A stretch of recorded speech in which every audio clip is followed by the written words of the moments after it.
তোমার নাম কি? তোমার বাড়ি কোথায়? তা তুমি বিটিটিআই কলেজ থেকে কি শিখতে এসেছিলে? তা তুমি যে এখানে দীর্ঘদিন ধরে ফ্রিজ এয়ার কন্ডিশনের ক্লাসটা করলে, তোমার কীরকম লেগেছে?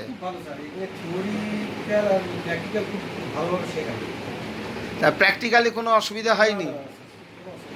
তা তুমি কি মনে করছো এখন এখানে যে কোর্সটা করলে আশা করি তুমি বাইরে গিয়ে এখন কাজ করতে পারবে? Very good. তা বিটিটিআই থেকে কি তোমাকে কোনো জব প্লেসমেন্টের সুযোগ সুবিধা দেওয়া হয়েছে? Very good. তা ঠিক আছে, তুমি এখন ভালো মতো কাজ করো, যখন যা অসুবিধা হবে বিটিটিআইয়ের সাথে যোগাযোগ রাখবে। Thank you.